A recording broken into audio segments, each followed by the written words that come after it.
Together we achieve victory over heart failure. Namaste, everyone. I am Dr. Naveen Aggarwal, interventional cardiologist at Paras Hospital, Panchkula.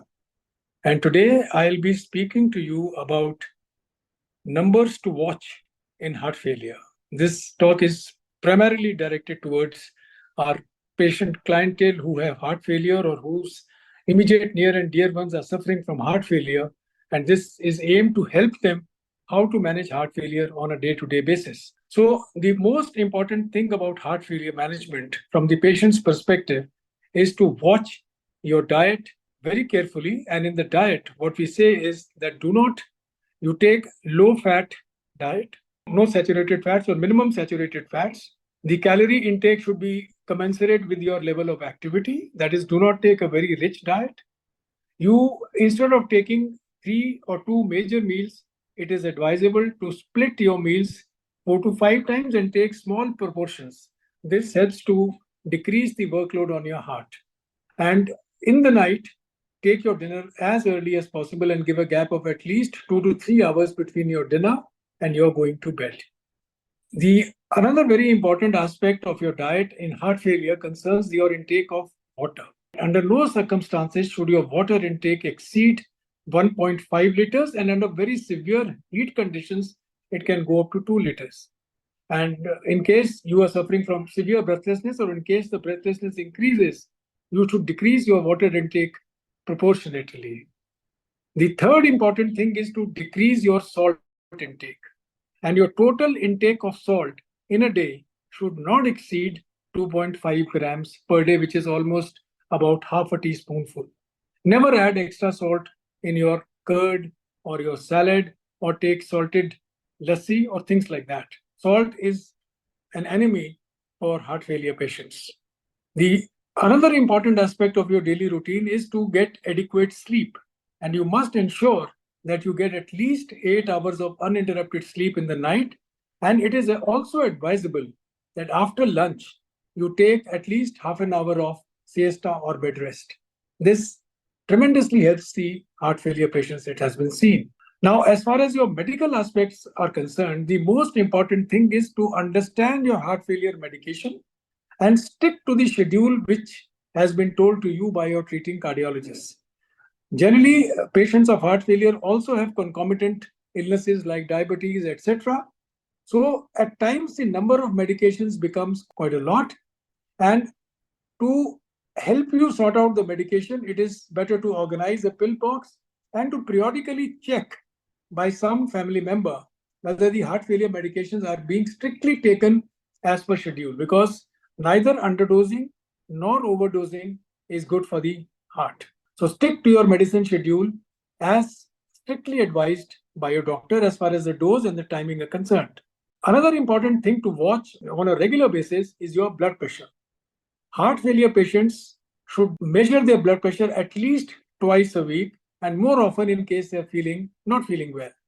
And the blood pressure that you should aim for, systolic pressure, should not exceed 120 millimeters of mercury, and the diastolic pressure should never exceed 80 to 85 millimeters of mercury. A lot of times, heart failure patients, in fact, have low BP, and they should not get worried about the low readings as long as they are not having any dizziness or extreme fatigue or weakness. Low BP is not bad for heart failure patients. So remember these figures: upper BP not more than 120, and lower BP not more than 80 millimeters of mercury. In case you are a diabetic, it is recommended that you measure your blood sugars very, very carefully, and your fasting blood sugar should always be below 110, and your post-meal sugar should be less than 160 to 180. And the 3-monthly test, which we call as HbA1c, should ideally be kept below 6.5%. Another important thing is to watch for are your lipids. So you must look at your lipid profile, and you must try and keep your LDL levels, that is low density lipoprotein levels, below 100 milligrams, and ideally below 70 milligrams, and your triglyceride levels below 150 milligrams per deciliter. Another important thing to watch for a heart failure patient is a daily weight record and daily urine output. Because the first sign that your heart is not doing well is that the patient will start gaining weight. So, moment you gain weight of more than half kg per day, it's a sign that your treatment needs to be upscaled or titrated. So, you immediately go and meet your doctor. Similarly, if your urine output in a day decreases, so you measure your urine output at least once or twice a week and see if there is any decrease which is more than 300 milliliter. In that case, you must again see your doctor so that he can upscale your medication. The another thing to watch out is your pulse. You can monitor your automatic BP monitor, also gives out your pulse rate, and you must see that your pulse is neither below 50 nor above 100, and the pulse should ideally be regular. In case you notice that your pulse is very fast or very slow, or in case the pulse is becoming irregular, again it is a warning that you must go and see your cardiologist. Once you go to your cardiologist, he generally will order an echo test, and you must ask him and you must see the report that what is your ejection fraction. Ejection fraction is nothing but a measure of the contractile power of your heart. So let us say your ejection fraction at the beginning of your treatment is 35%. And supposing your next echo report says, and you got it done from outside, and your report says that it is now 25%, you must immediately tell your cardiologist about it and let him know the latest value in case he has not seen that particular echo. So all your echo reports, you must look at the ejection fraction and communicate it to your cardiologist in case he's not aware about it. Another, which is very important blood test, which the cardiologist or your physician will order, is a test called NT-proBNP.